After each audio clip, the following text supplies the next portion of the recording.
Shalom saudara dan saudari semua. Ya, selamat pagi untuk semua kita saudara dan saudari, umat-umat Tuhan ya, dimanapun kita berada. Ya, selamat pagi untuk kita semua. Ya, selamat bertemu kembali dan selamat bergabung kembali di dalam renungan pagi kita pada pagi hari ini. Ya, kiranya damai sejahtera Allah menyertai kita semua ya. Jadi itulah yang kita harapkan, itulah yang selalu kita doakan. Jadi supaya kita tetap di dalam keadaan yang baik-baik saja ya, yang selalu menikmati kemurahan Tuhan ya di dalam kehidupan kita bersama. Ya, pada pagi hari ini saudara, kita sekali lagi sangat merasa bersuka cita karena kesempatan yang Tuhan berikan untuk kita pada pagi hari ini. Sekali lagi kita dapat bertemu, kita dapat bergabung di dalam ruangan renungan pagi kita. Ya, selamat pagi sekali lagi untuk semua kita, dan bagi meneruskan renungan pagi kita pada pagi hari ini, ya mari kita sama-sama datang menghadap Tuhan di dalam doa kita bersama. Jadi mari kita berdoa. Tuhan Bapa kami di dalam kerajaan surga, Bapa kami yang kami kenal di dalam nama Yesus Kristus. Tuhan, kami datang kepadamu, kami mengucap syukur, kami berterima kasih karena kebaikan Tuhan untuk kami. Jadi sehingga pada pagi hari ini sekali lagi kami dapat menikmati kehidupan, ya nafas baru yang Tuhan berikan untuk kami. Jadi bangun saja kami pagi-pagi, sebenarnya kami sudah menikmati kemurahan Tuhan yang memberikan nafas hidup bagi kami pada hari ini. Nah Tuhan, sebelum kami lanjut dengan kehidupan kami hari ini, baik di dalam pekerjaan, baik di dalam apapun yang kami lakukan, ya Tuhan, kami mencari kehendak-Mu. Jadi kami ingin melandaskan kehidupan kami dengan kebenaran-kebenaran firman-Mu. Jadi supaya kami dapat hidup sesuai dengan tuntunan dan pimpinan kebenaran Tuhan. Terima kasih Bapa. Kami berdoa dan mengucap syukur hanya di dalam nama Tuhan Yesus Kristus, Tuhan dan Juru Selamat kami yang hidup. Amin.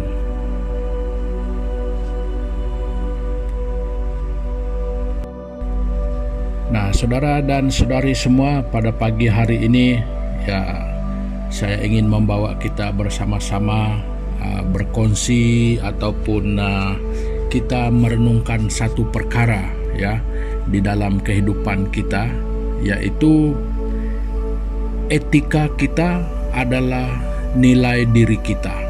Ya, jadi bermakna saudara dan saudari semua, kalau etika kita itu hilang, maka hilanglah juga ya harga diri kita.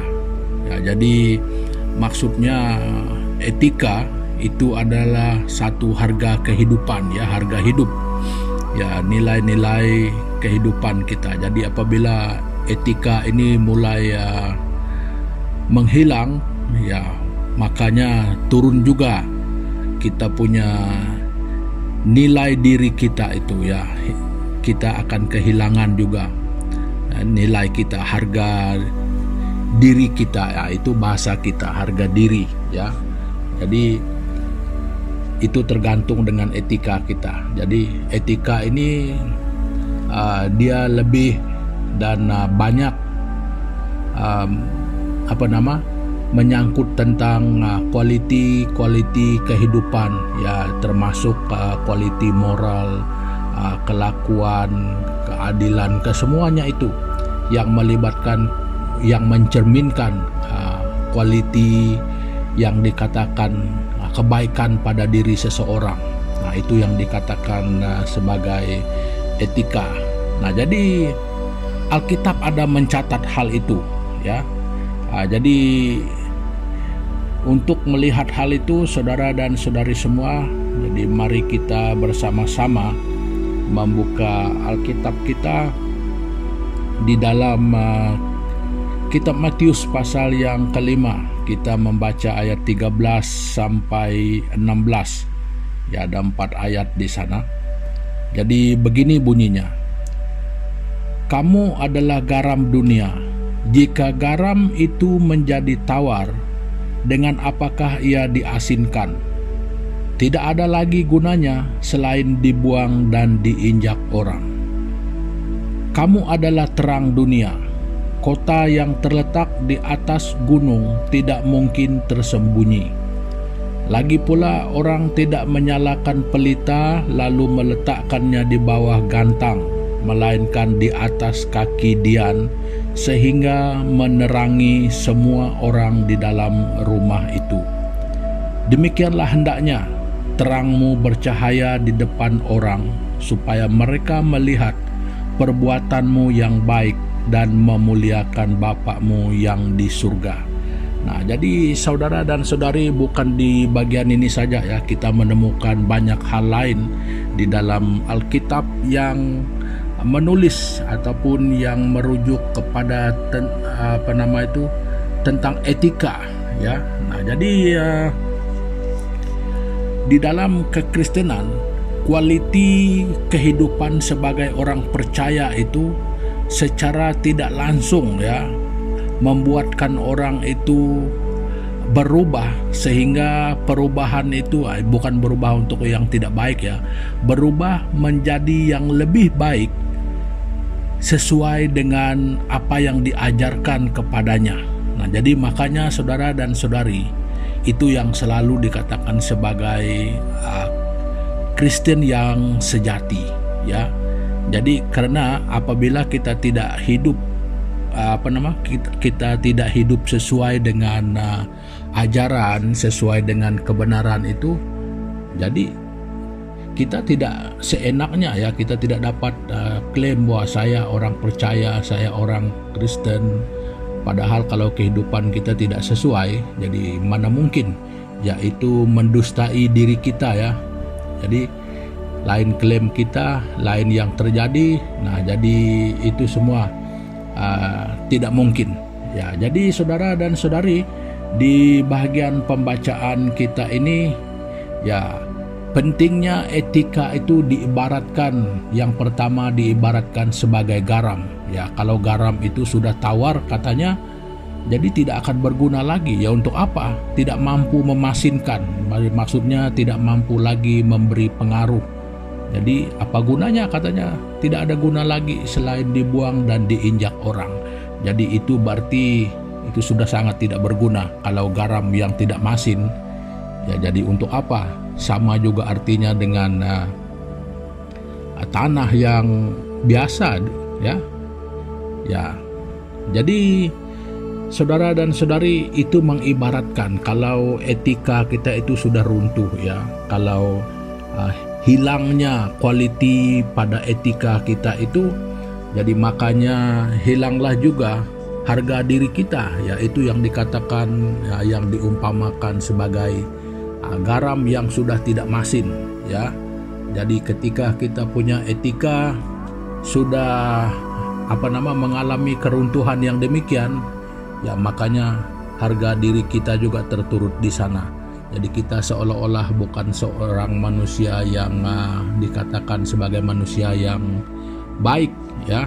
Jadi karena yang menentukan kita baik atau tidak baik itu adalah etika kita.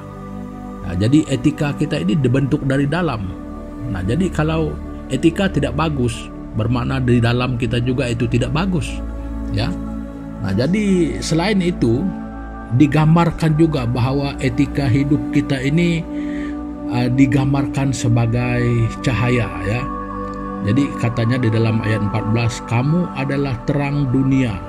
Nah, jadi maksudnya terang itu bertujuan untuk menerangi, bermakna untuk menghilangkan kegelapan.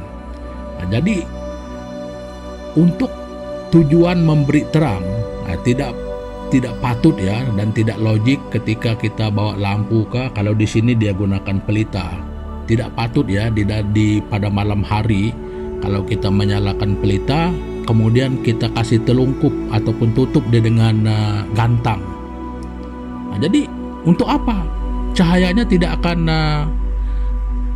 menerangi kita. Nah, jadi itu halnya sangat tidak mungkin, melainkan orang meletakkannya di tempat yang mana dia boleh menerangi seluruh dalam ruangan itu. Nah, demikian etika kita itu sebenarnya. Ya, bermakna dia memberi nilai kepada diri seseorang itu, pada diri kita.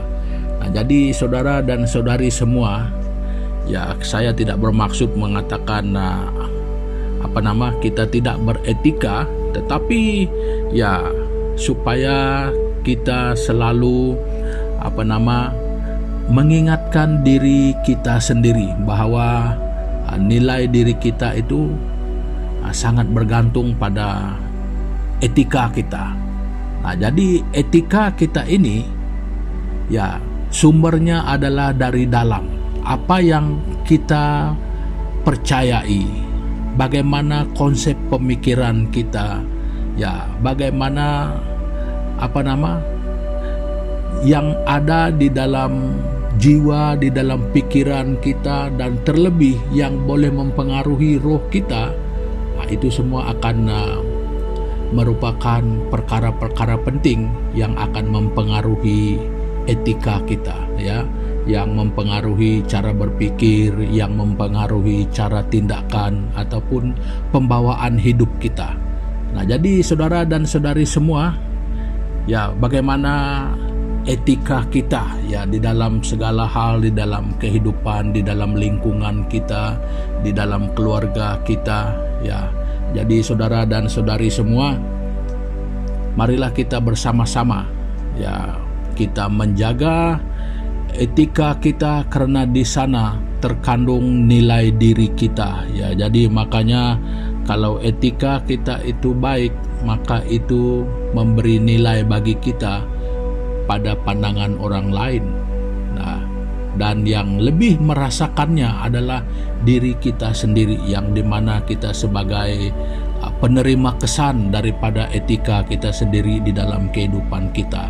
Nah, jadi saudara dan saudari, saya tidak berbicara panjang tentang hal ini, ya cukup dengan tujuan supaya kita selalu mengingat tentang etika ini, terlebih di dalam dunia yang semakin hari semakin semakin keras cara hidupnya, yang mana sangat-sangat mencabar etika kita, ya, yang semakin hari keadaannya itu ya menurut saya bukan semakin menarik, tetapi semakin memaksa kita untuk mengikut rentak dan kehendaknya.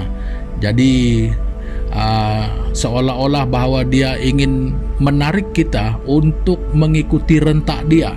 Nah, jadi bukan di bawah kendali kita. Nah, jadi saudara dan saudari semua, secara tidak langsung hal yang seperti ini, kalau kita tidak berhati-hati, boleh mempengaruhi etika kita.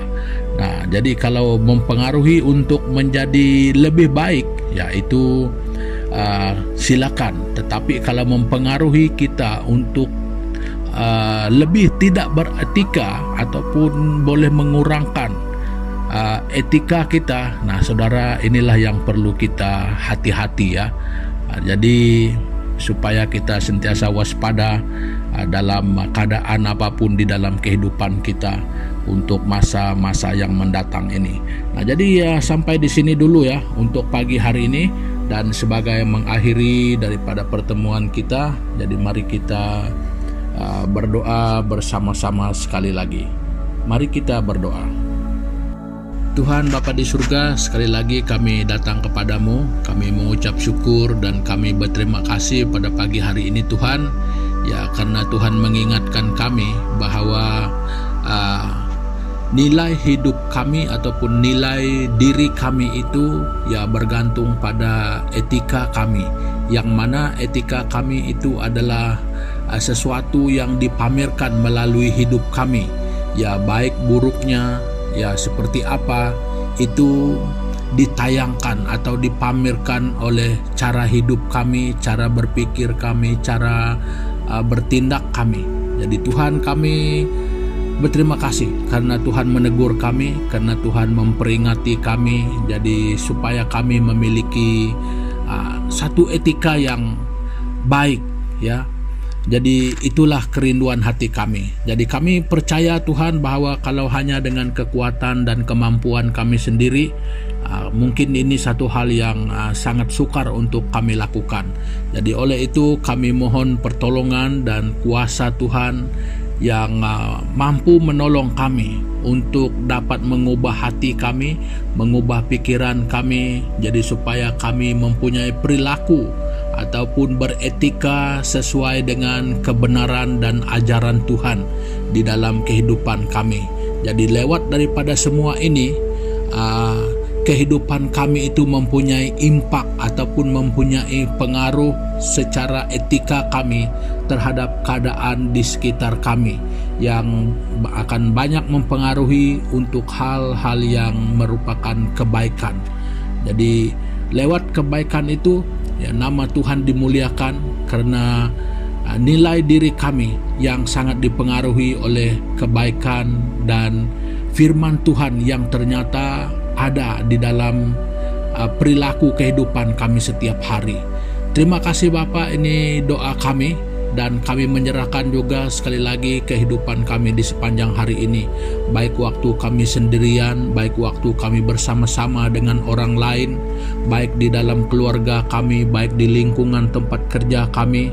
Tuhan, mari menyertai kami, memimpin kami, supaya kami tidak pernah menjauh daripada jalan Tuhan, supaya kami senantiasa mempunyai kewaspadaan, supaya selalu hidup sesuai dengan tuntunan dan pimpinan Tuhan di dalam kehidupan kami pada setiap saat. Dan Bapa, kami sekali lagi mengingatkan semua saudara-saudari kami di dalam keadaan apapun pada hari ini, kiranya Tuhan sekali lagi belas kasihan dan berkat Tuhan akan kami alami bersama pada hari ini. Terima kasih Tuhan Yesus. Ini doa kami yang kami naikkan hanya di dalam nama Yesus Kristus, Tuhan dan Juru Selamat kami. Amin. Nah, saudara dan saudari semua, ya, pertemuan kita untuk pagi hari ini ya sampai di sini dulu, dan sampai kita jumpa lagi pada kesempatan-kesempatan yang akan datang. Ya, selamat beraktivitas. Tuhan Yesus memberkati kita bersama. Haleluya.